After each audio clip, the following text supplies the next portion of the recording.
नमस्कार। आई India analysis जन पर जंग में आपका स्वागत है।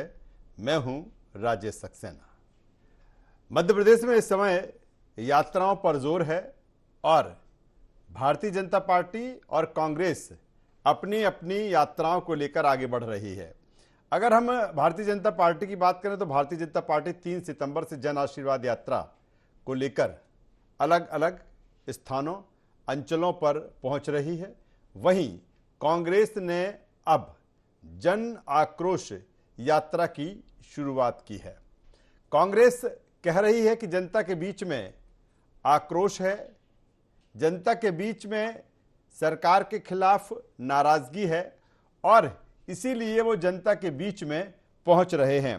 15 दिन में 11,400 किलोमीटर की दूरी तय करेगी जन आक्रोश यात्रा।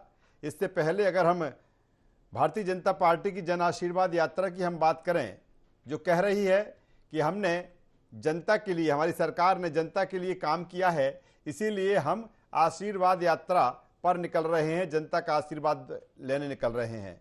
लेकिन बीजेपी कहती है कि जिन्होंने काम किया है उनको आशीर्वाद मिलेगा और जिन्होंने काम नहीं किया है वो उनको आक्रोश मिलेगा। और यही कारण है कि कांग्रेस जन आक्रोश यात्रा निकाल रही है। आज इसी पर लेकर हम बातचीत करेंगे, चर्चा करेंगे, लेकिन पहले कुछ वर्जन है वो हम आपको सुनवा देते हैं। फिर इस चर्चा को, इस डिबेट को अपने मेहमानों के साथ हम आगे बढ़ाएंगे।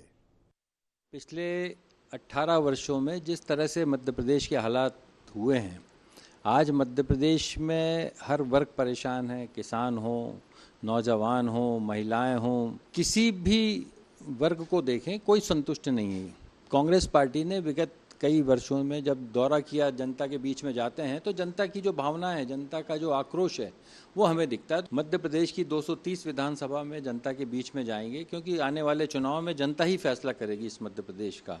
और जैसा जन भावना हमें परिलक्षित हो रही है मध्य प्रदेश में, जनता चाहती है कि परिवर्तन हो। कांग्रेस पार्टी को पता है कि जनता में कांग्रेस के प्रति आक्रोश है, इसलिए वो आक्रोश की बात कर रहे हैं। हम जनता से आशीर्वाद की आकांक्षा और कामना कर रहे हैं, वो आक्रोश की कामना कर रहे हैं। और आक्रोश तो कांग्रेस खुद के भीतर है। सज्जन सिंह वर्मा जी का आक्रोश है कि वो यात्रा में नहीं जाते। अरुण यादव का आक्रोश कमलनाथ जी के प्रति, जिन्होंने उनकी फसल लूटी, जैसा अरुण यादव जी कहते हैं। अजय सिंह जी का आक्रोश कमलनाथ जी के प्रति, जिन्होंने उनको कोई काम करने का मौका नहीं दिया। नेता प्रतिपक्ष डॉक्टर गोविंद सिंह का आक्रोश भी कमलनाथ जी के प्रति है, जो कहते हैं कि मैं भी चेहरा हो सकता हूँ, यदि अवसर मिला। तो कांग्रेस का ये आपसी नेताओं का और कार्यकर्ताओं का आक्रोश है, जो कांग्रेस की वास्तविक चेहरा और वास्तविक चरित्र है। जन आक्रोश यात्रा की क्या जरूरत थी? जनता में आक्रोश होगा तो वोट में दिखाई दे जाएगा। अब ऐसा ना हो कि यात्रा पर ही आक्रोश कहीं टूट पड़े, मुझे ये डर लग रहा है। तो आपने सुना, यात्राओं पर जोर, और यही कारण है कि तमाम सारे बयान अपने अपने पक्ष में, जिस तरह से कांग्रेस कह रही है कि जनता बदलाव चाहती है, वही भारतीय जनता पार्टी कह रही है कि हमने काम किया है। डबल इंजन की सरकार ने काम किया है, मोदी सरकार ने काम किया, शिवराज सरकार ने काम किया, इसीलिए सरकार के कामों को लेकर हम जनता के बीच में जा रहे हैं। आशीर्वाद लेने के लिए उसे भरोसा है कि 2023 में जनता का आशीर्वाद उसे मिलेगा। दूसरी तरफ कांग्रेस जिस तरह से कह रही है कि आक्रोश है, जनता में नाराजगी है, और वो कहीं ना कहीं कांग्रेस इसी को लेकर यात्रा पर निकली है। चुनावी समय है और उसको किस तरह से भुनाया जाए, इसी पे चर्चा करेंगे, बातचीत करेंगे। चर्चा शुरू करें उससे पहले अपने मेहमानों से आपका परिचय करा देते हैं, तारुफ करा देते हैं, फिर चर्चा को, इस डिबेट को हम आगे बढ़ाएंगे। 3 मेहमान इस चर्चा में हमारे साथ में हैं। हमारे साथ में हैं Satyendra Jain ji, media panelist, Bharatiya Janata party. स्वागत है सत्येंद्र जी आपका। हमारे साथ में हैं अमित तावरे जी, प्रदेश प्रवक्ता कांग्रेस। स्वागत है अमित जी आपका। और वरिष्ठ पत्रकार रमेश शर्मा साहब हमारे साथ में। रमेश जी आपका भी स्वागत करता हूं। मैं सीधे अमित जी आपके पास में आता हूं और सीधे पॉइंटेड क्वेश्चन पर आता हूं। जन आक्रोश यात्रा निकल चुकी है, आपकी शुरुआत हो चुकी है अलग अलग स्थानों पर, जिसको जो जिम्मेदारी दी गई है वो यात्रा पर सवार होकर आगे बढ़ रहा है। सीधा सा सवाल, जनता के किस आक्रोश को कांग्रेस भुनाएगी? आप निकल चुके हैं जन आक्रोश को लेकर। देखिए राजेश जी, मध्य प्रदेश में चुनावी इतिहास रहा है। भारतीय जनता पार्टी और कांग्रेस, 2 प्रमुख दलों के बीच चुनावी मुकाबला होता है और लगभग 18 साल से मध्य प्रदेश में शिवराज सिंह चौहान जी के नेतृत्व में मध्य प्रदेश की जनता ने एक विश्वास जताया और इनको 4 बार मुख्यमंत्री बनाया। लेकिन हालात बद से बदतर होते चले गए।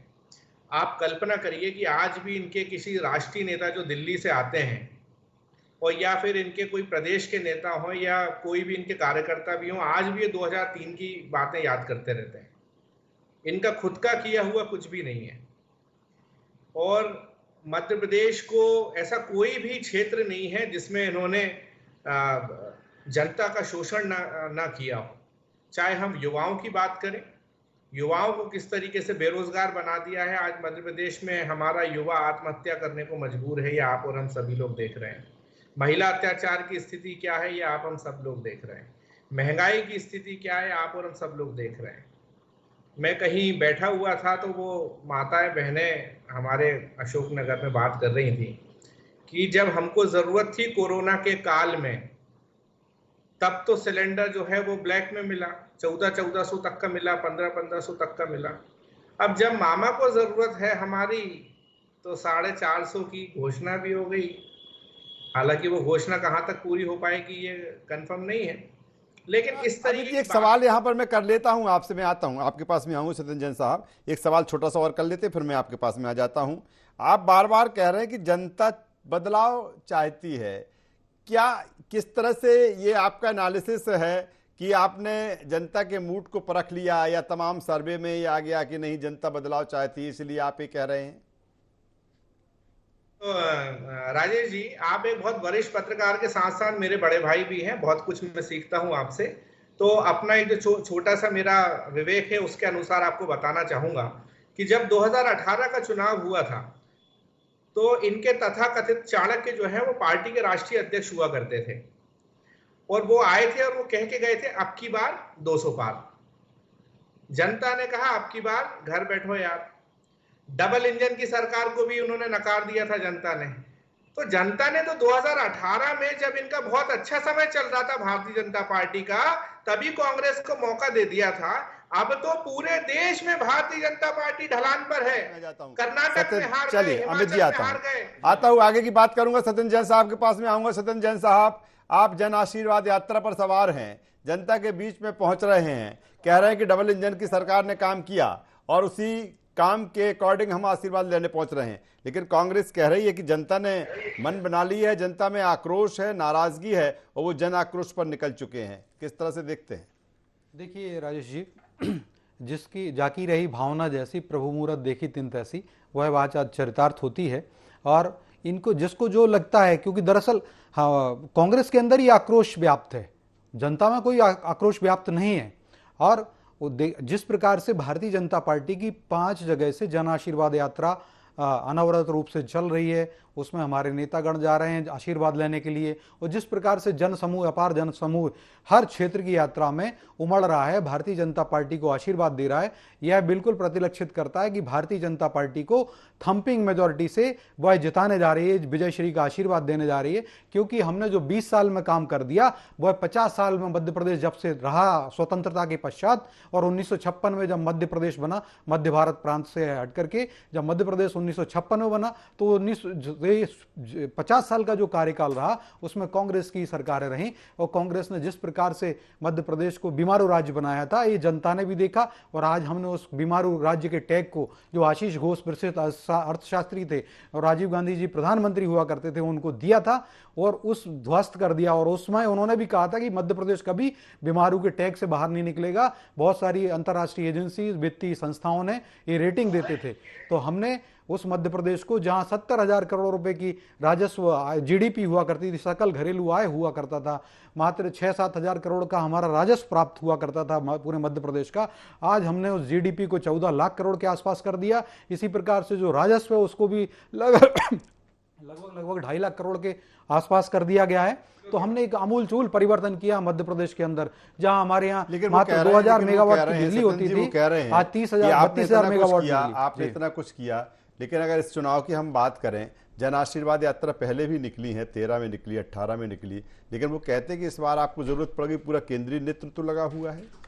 नहीं राजेश जी, ऐसा नहीं है। और भारत हमारा, देखिए भारत हमारे राष्ट्र है और राष्ट्र से ही हमारे नेतागण आ रहे हैं। भारतीय जनता पार्टी एकमेव राष्ट्रवादी पार्टी है जो कहीं विदेशों में नहीं जाती है। वो है राहुल गांधी जी की तरह नहीं कहती कि हमारे भारत में लोकतंत्र खतरे में है, कृपया अमेरिका इंग्लैंड वाले लोग आप आइए, हमारा सहयोग करिए, या हमको इटली से सोनिया गांधी जी की तरह विदेशी आयातित नेता नहीं लेके आए हैं, या इस बार मणिशंकर अय्यर जी पाकिस्तान जाकर के कहते हैं। चलिए मैं आता हूं, एमपी आ जाता हूं लौट के। मैं 10 मिनट, चलिए 10 एमपी सेकंड लौट दीजिए। मैं एमपी लौट के आता हूं। मैं चाहता हूं कि एमपी पर केंद्रित रहे डिबेट। कह रहा था जी एक यक्ष प्रश्न भी है कि जिस प्रकार से जो आक्रोश है देखिए व्याप्त है, कांग्रेस ने कहा है, वो निसंदेह वो प्रस्फुटन हो रहा है। और आप देखिए जो सुरजेवाला जी हैं वहां से ही आए, हमारे वहां से भी कांग्रेस में भी आए, ठीक है, वो भी ला रहे हैं। सुरजेवाला ठीक है, जी चलिए मैं आता राक्षस कहते हूं। हैं। मैं रमेश शर्मा साहब के साथ में आ जाता देगी हूं। इनको। रमेश शर्मा आक्रोश साहब प्राप्त दोनों यात्राओं पर अब निकल चुके हैं। पहले जन आशीर्वाद यात्रा, आप बेहतर तरीके से जानते हैं, तमाम सारे इलेक्शंस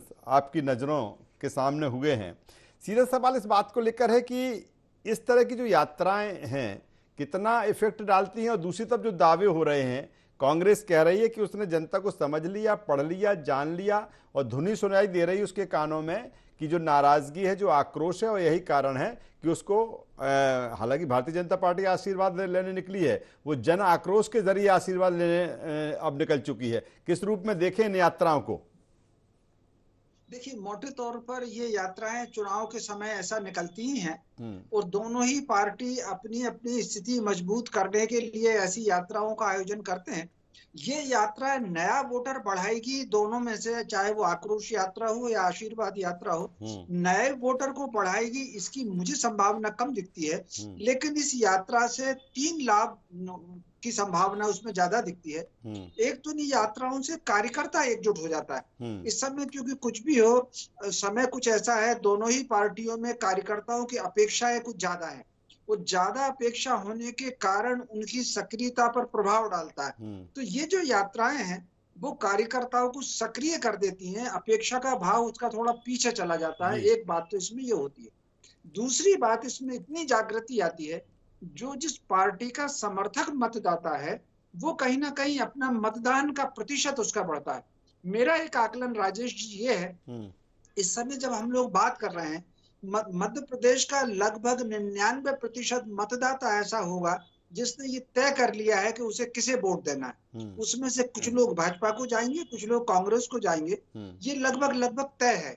इसमें जो 99 में जो कम होगा वो कहीं ना कहीं जो लोकल में इस निर्दलीय उम्मीदवार हो जाएगा, या कोई तीसरा आम आदमी पार्टी या कुछ होगा, तो उसमें से कम होगा।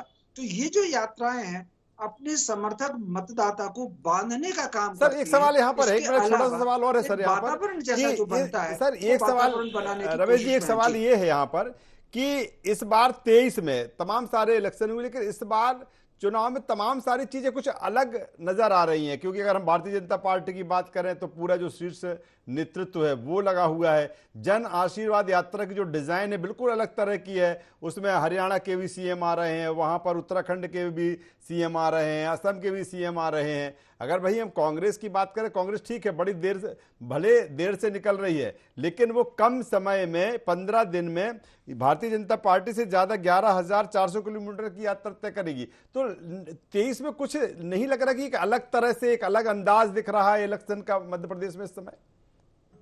इसमें कोई शक नहीं कि ये जो 23 का चुनाव है ये पिछले काफी चुनावों से अलग है, और थोड़ा सा जिसको कहना चाहिए तीखा और धारदार जैसा चुनाव है। उसका एक कारण राजेश जी ये है कि 2018 की जो पृष्ठभूमि है, 2018 में दोनों पार्टियों को लगभग बराबर वोट मिले थे। पॉइंट्स 1 के आसपास कुछ अंतर था दोनों में, दोनों को बराबर वोट मिले थे। इसलिए एक तो दोनों पार्टियों की कोशिश ये होगी कि 2018 में जो मत प्रतिशत उनको मिला था उसमें कम से कम 2-3% की तो वृद्धि हो। एक बात। दूसरी बात, जिस तरह का 2018 में घटनाक्रम हुआ कि कहीं ना कहीं, हालांकि बहुमत कांग्रेस को भी नहीं था, लेकिन कांग्रेस ने सरकार बनाई और फिर वो सरकार गिर गई। तो इस तरीके से ये दोनों ही पार्टियां इस चुनाव को एक प्रतिष्ठा का प्रश्न जैसा की तरीके से ले रही हैं कि हमको 2023 में, भाजपा की कोशिश है कि चाहे कुछ भी हो हमको 2023 में सरकार को वापस बनाना है, कांग्रेस की कोशिश है कि चाहे कुछ भी हो हमको सरकार को वापस छीनना। तो इस तरीके से मत प्रतिशत की भी दृष्टि से और 2018 के घटनाक्रम की दृष्टि से भी दोनों पार्टियों के लिए ये चुनाव प्रतिष्ठा का है। काफी अहम बात रमेश जी आप कह रहे हैं, सीधे अमित जी के पास में आ जाता हूँ। अमित जी के पास में आता हूं।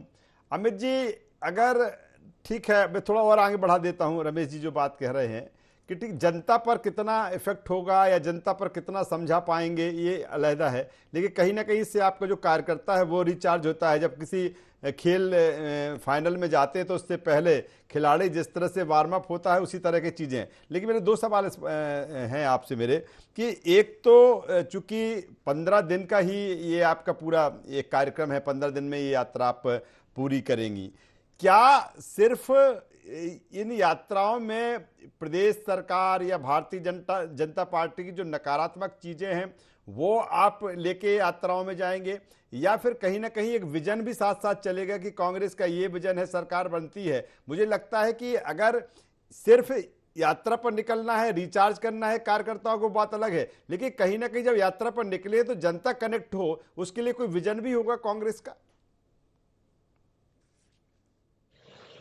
देखिए, दोनों यात्राओं में सबसे पहले आपको एक स्पष्ट अंतर समझना होगा राजेश जी। सरकार और शिवराज सिंह चौहान साहब जो यात्रा निकालते हैं, कोई पहली बार यात्रा नहीं निकाल रहा है, कश्मकश ये हर 1-1.5 महीने में 2 महीने में ये लोग यात्राएं निकालते रहते हैं।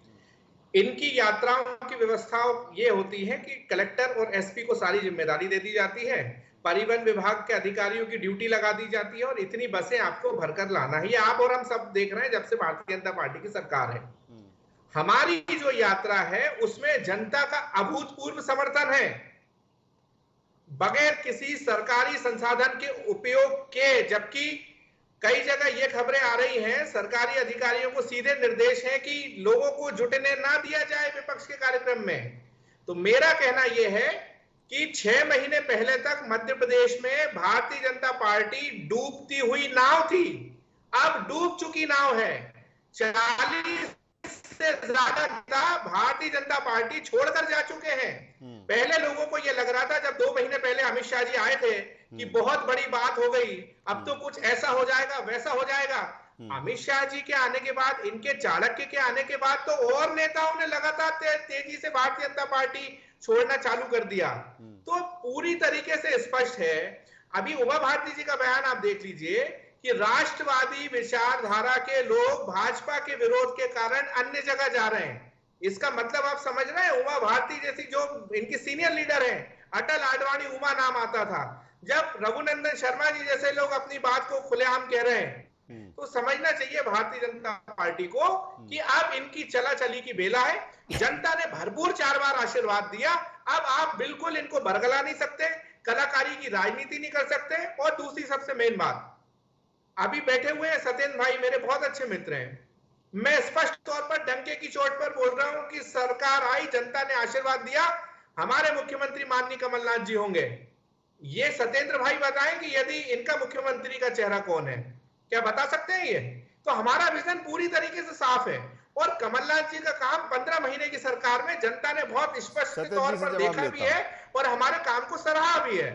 ठीक है सत्येंद्र। देखिए राजेश जी, मैं बताऊं, भारतीय जनता